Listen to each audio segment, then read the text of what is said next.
After the close, let's now bring in Alphabet shareholder Intelligent Alpha's Doug Clinton and Oppenheimer analyst Jason Helfstein. Thank you both very much for being here. Doug, let's start with you. What are you focused on, at least in terms of the quarter? This was, of course, the quarter where Gemini really broke out relative to some of its AI competitors. How much do you think that matters in today's print?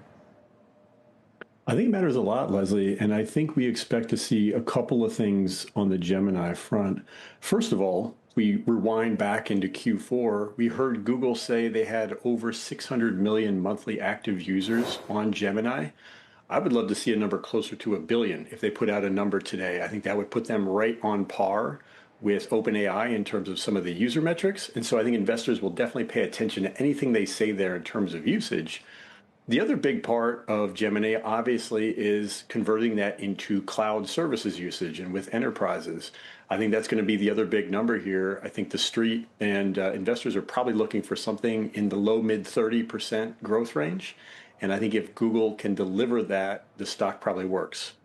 Wow. No, that's a great point as it pertains to cloud as well as Gemini. Jason, we were just talking with Mac about CapEx and the market's appetite. What do you think is the kind of the pain threshold for CapEx in the quarter? How much, would really spook the market here, and how much are you expecting? I think Alphabet is still a positive margin story. And so I think, they can spend more as long as the revenue is going up. I think when you compare that to Meta, basically what investors are struggling there is, basically the CapEx is eating up all of the free cash flow, and then you basically have no improvement in operating leverage. Whereas here, Alphabet, first of all, their CapEx is fungible between search and between the cloud business. And so they just are showing a level of efficiency around CapEx spend and overall OpEx spend that other companies aren't. And to this point, so far, at least it seems that they have not been particularly capacity constrained compared to other companies. Yeah, that will be something to watch for. And of course, they were the best performer of the Mag 7 last year. It's truly a consensus long. How high do you think expectations are, Jason, going into the print? It was down a bit today, along with the broader Mag 7 complex for the most part. Do you read anything into that? Would you say that's a buying opportunity potentially? Yeah, look, you're obviously seeing a broad sell-off in tech right now, but look, we think, we're looking for search up 14 as our published number. My guess is investors are probably looking for a little bit better than that at 15. We're at 16% for the first quarter, so an acceleration.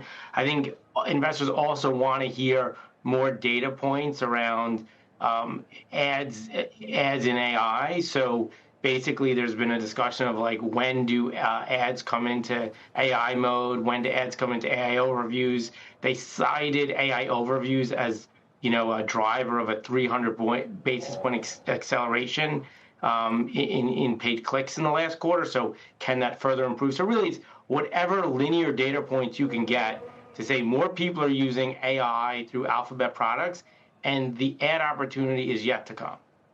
And Doug, how are you thinking about ads as a shareholder?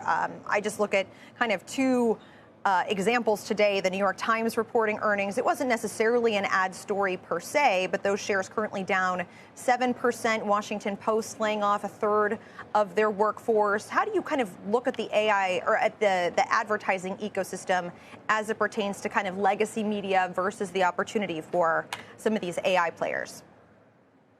Ads are still the golden goose for Alphabet, obviously. It is the vast majority of their business. It's highly profitable for them. And so to Jason's point, I think they'll have a nice, healthy number here in Q1.